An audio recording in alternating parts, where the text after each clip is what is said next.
Welcome back. नमस्कार, स्वागत है आप सभी का कॉर्पोरेट कनेक्शन में। और मैं हूं आपके साथ कविता खपलियाल और बेहद खास शो की शुरुआत करेंगे जहां पर बात होगी कॉर्पोरेट के साथ। मार्केट एक्सपर्ट जुड़ेंगे और से कामकाज करता हुआ फार्मा में हम देख रहे हैं 4% तक की तेजी यहां पर दिखाई दे रही है। मेटल आधे % ऊपर है। रियलिटी जो है इंडेक्स 1% से ज्यादा की कमजोरी के साथ कारोबार में बना हुआ है। और ओवरऑल फाइनेंशियल्स में हम देख रहे हैं काफी हद तक एक्शन है। बाकी डिफेंस और ऑयल एंड गैस में 1.25% इंडेक्स वाइज हम देख रहे हैं तेजी के साथ कारोबार हो रहा है। कुछ गेनर्स की सूची भी आपके स्क्रीन पर लेकर आएंगे। मार्केट चेक के लिहाज से ये बताना जरूरी होगा। फिलहाल मिड डे मार्केट में हम देखें जियो फाइनेंस में तेजी 3.5% की। इंडस्ट्रियल आप देख सकते हैं लगभग 2.5% ऊपर है। Adani enterprises, Apollo hospital, Asian paints, RIL, power grid सभी में हम देख रहे हैं 1.5 से 2.5% तक की तेजी के साथ कारोबार हो रहा है। लूजर्स की सूची में बजाज फाइनेंस लगभग 1.25% पीछे, Grasim, Bajaj Finserv, eternal, doctor Reddy's, Wipro सभी में 1% के पार की कमजोरी फिलहाल दर्ज होती हुई दिखाई दे रही है। अजीत मिश्रा मेरे आज के मेहमान जुड़ गए हैं रेलिगेयर ब्रोकिंग से। अजीत, हाय आफ्टरनून, स्वागत है आपका। इस हफ्ते की शुरुआत में भी जुड़े थे आपसे, हफ्ते के अंत में भी आपसे जुड़ रहे हैं। शानदार बाजार का मोमेंटम हमने देखा है, लेकिन क्लियरली हीरो बैंक निफ्टी बनता हुआ दिखाई दे रहा है। बढ़िया शुरुआत नहीं लग रही है आपको जुलाई सीरीज की? अजीत, क्या कहेंगे?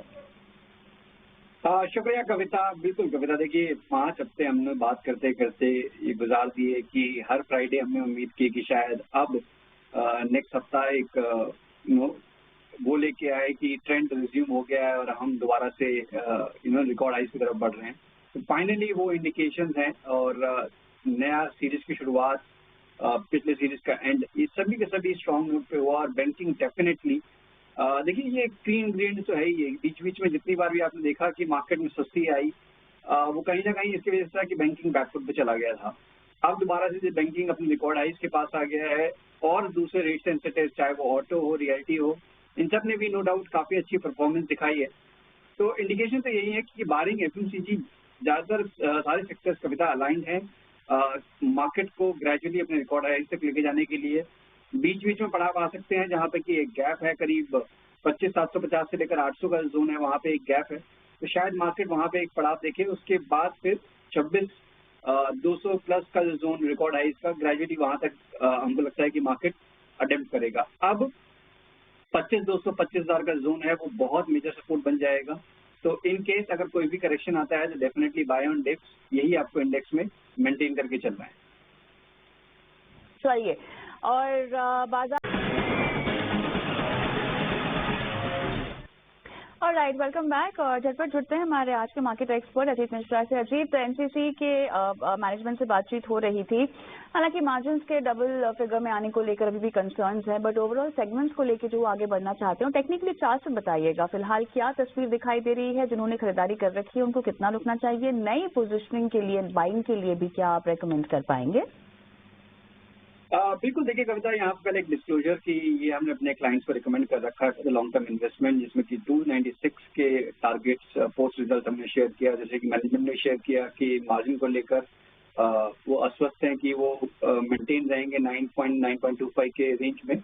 और नियर टर्म में डेफिनेटली चैलेंजेस जरूर हैं कि स्टॉक अपने मेजर एवरेजेस के नीचे ट्रेड कर रहा है, जिसकी वजह से अंडर परफॉर्मेंस झेल रही है।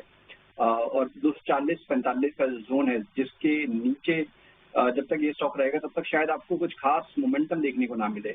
बट जब भी ये लेवल क्रॉस होंगे तो फिर एक अच्छा मोमेंटम आपको स्टॉक में देखने को मिल सकता है, जो कि करीब 260-65 तक के लेवल्स तक लेके जाए।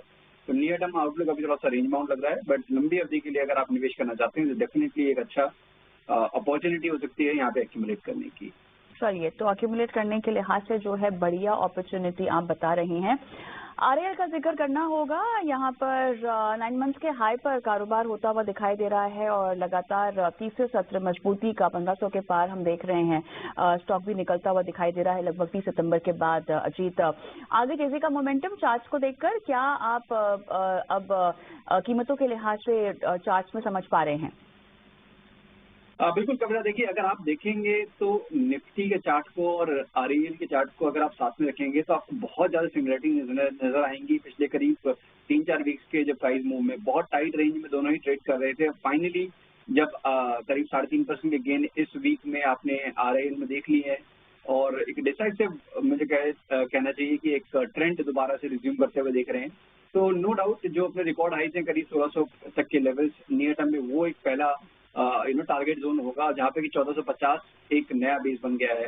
तो जिनके पास पोजीशन है वो बने रह सकते हैं। जो फ्रेश बाय करना चाहते हैं, थोड़ा भी कोई ड्रिप मिलता है करीब 1500 1480 के जोन में, वहाँ पे बाय के लिए अपॉर्चुनिटी देखनी चाहिए। 1450 का स्टॉप लॉस रहेगा 1600 तक के पोजीशन टारगेट्स के लिए। चलिए 1600 के पार तक के टारगेट्स आप रेकमेंड कर रहे हैं। इसी के साथ अजीत, समय समाप्त हुआ। आपसे बातचीत करने का बहुत बहुत धन्यवाद। आपने समय दिया और तमाम सवालों के जवाब भी दिए हैं। ऑलराइट, और